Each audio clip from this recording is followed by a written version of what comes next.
Bueno, si bien es cierto, la Revolución Ciudadana tiene más de 50 curules y podría tener más con el tema de la elección en el exterior, aún no hay mayorías en la legislatura. Hay minorías, aunque la Revolución Ciudadana tenga un gran número de legisladores. ¿Y eso qué quiere decir? Quiere decir que cualquier bancada que quiera hacer mayoría debe sentarse a conversar con otras para buscar acuerdos mínimos en materia de legislación y también acuerdos mínimos en materia de fiscalización. Todo depende de quién sea presidente o presidenta de la República. En el caso de Daniel Noboa, si es que él llega a ser presidente de la República, creo que tendría varias oportunidades de sentarse a conversar con algunas organizaciones que son catalogadas más de centro derecha. Si es que llega Luisa González, yo creo que el tema está más complicado porque hay resistencias y en segundo lugar porque no hay organizaciones de centro izquierda con quien sentarse a conversar. Es distinta a la asamblea anterior en donde teníamos, por ejemplo, a la Izquierda Democrática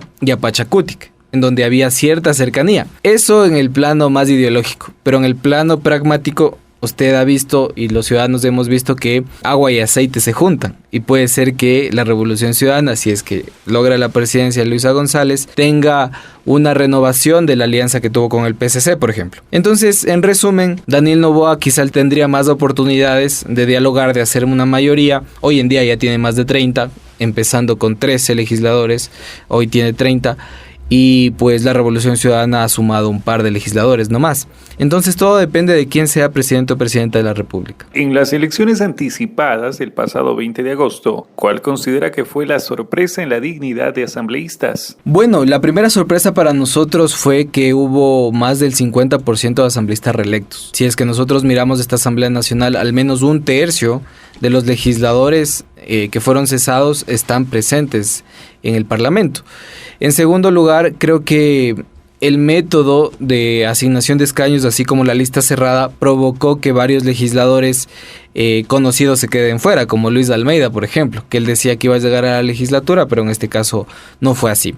Creo que tenemos una legislatura de 2/3 de caras nuevas, totalmente. Hay figuras jóvenes que llegan al Parlamento, hay otras figuras que nunca las habíamos visto, pero que tienen alguna propuesta, digamos, un poco novedosa para los ecuatorianos. El caso de Construye, por ejemplo, es emblemático. Vamos a ver caras nuevas que van a proponer, por ejemplo, y ya lo han dicho, una fiscalización bastante fuerte, ¿no? Según el calendario electoral, la entrega de credenciales a los asambleístas será el próximo 26 de octubre. ¿Esto quizás les permitirá ya iniciar su trabajo o qué proceso se seguiría? Bueno, la Asamblea Nacional no podrá instalarse hasta que se resuelvan procesos de impugnaciones. Nosotros preveemos que de acuerdo al calendario electoral, la Asamblea Nacional se posesionará 10 días antes de la posesión del presidente de la República. Es decir, según la proyección que está haciendo el CNE, y debo decir también que el CNE no ha sido claro con esta perspectiva, creo que ha jugado mucho con el tema de los plazos, tal vez tendríamos asamblea en diciembre del 2023. Y ya se ha mencionado la falta de comodidad de los ecuatorianos frente al CNE porque Guillermo Lasso estaría unos meses más en el poder frente a estos problemas con el voto telemático en el exterior. Y frente a este problema, ¿cuál debería ser la postura del Consejo Nacional Electoral con el fin de despejar las dudas que se han generado en la ciudadanía? Bueno, hay dos cosas ahí. En primer lugar, el Consejo Nacional Electoral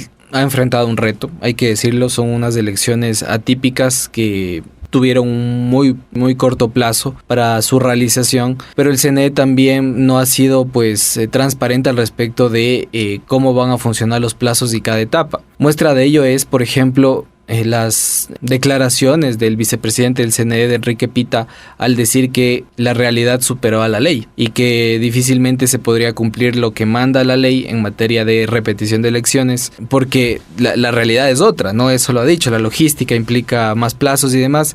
Entonces nos preocupa la actitud del CNE al respecto del cumplimiento de la normativa. Creo que para responder a la pregunta, el CNE debería hacer tal cual lo que dice la ley. En un Estado de Derecho funciona así, y ser transparente y comunicativo con las decisiones que toma. Si es que eso no pasa, la desconfianza en este proceso electoral podría aumentar y podría carecer de legitimidad, y eso es grave para la democracia. Y en lo referente a la desconfianza que usted señaló, ¿cree que también se agudizó debido a lo sucedido con el voto en el exterior? Por supuesto, creo que fue el punto que detonó que las bancadas, algunas de ellas en el Parlamento, decidan llevar a juicio político al CNE. Creo que uno de los primeros procesos que va a impulsar la legislatura es un juicio político en contra de los consejeros. Ya hubo un proceso en la Asamblea Nacional que quedó suspendido, pero ahora se puede presentar también un nuevo proceso y retomar el anterior, y posiblemente veremos en el 2024, en los primeros meses, a un CNE en el pleno de la legislatura rindiendo cuentas al respecto de sus omisiones, presuntas por supuesto, porque ahí deberá verificarse, investigarse y, de ser el caso, sancionarse. Hablando de proyectos de ley, existen más de 20 proyectos que se encuentran listos para segundo debate, además de procesos de juicio político. En este sentido, ¿la Asamblea Nacional tendrá el tiempo suficiente para retomar estos temas? Para retomar los temas pendientes, sí. Yo creo que para presentar nuevos proyectos de ley y que estos se prevea que sean aprobados, difícilmente. Porque el indicador nos dice que la legislatura se demora al menos 2 años en aprobar una ley. Hay algunas leyes, por supuesto, que se aprueban mucho más rápido, pero que vienen, por ejemplo, de líderes de bancada o del propio presidente o presidenta de la Asamblea Nacional, las leyes urgentes también. Entonces, el llamado de atención a los legisladores nuevos es ver lo que está pendiente y que es muy importante y que ya está bien avanzado. Por ejemplo, tenemos temas como la seguridad. La reforma parcial a la Constitución, que plantea el apoyo complementario de las Fuerzas Armadas a la Policía Nacional en materia de seguridad, ya tiene informe para segundo debate. Y solo la Asamblea Nacional tendría que debatir y aprobar esta normativa para que siga su proceso legal. Así hay otras normativas como el Código de la Salud, que podría ser enviada directamente al registro oficial, porque ya pasó el tiempo del veto total. La ley de la Contraloría, por ejemplo. Y así otras normativas como ley de minería, que esperan también un segundo debate y una aprobación, el Código de la Niñez, lo propio. O sea, lo que quiero decir es que hay muchos temas que ya están listos para ser aprobados. Y con esto cierro.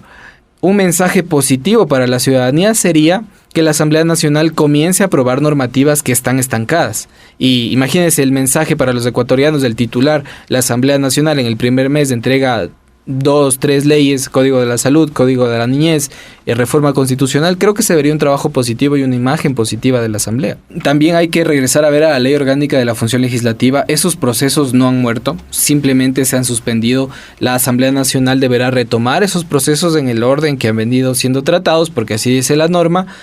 Y en ese sentido, desafortunadamente, nuestra ley no permite que se priorice uno u otro juicio político. Por ejemplo, vamos a ver juicios políticos a ministros que ya habrán salido del cargo y quizá no sea oportuno. Quizá ahí la Asamblea Nacional deberá acelerar el tratamiento de estos procesos y archivarlos para que sigan tratando en el orden secuencial, por ejemplo, procesos como el que se seguirá en contra del Consejo Nacional Electoral.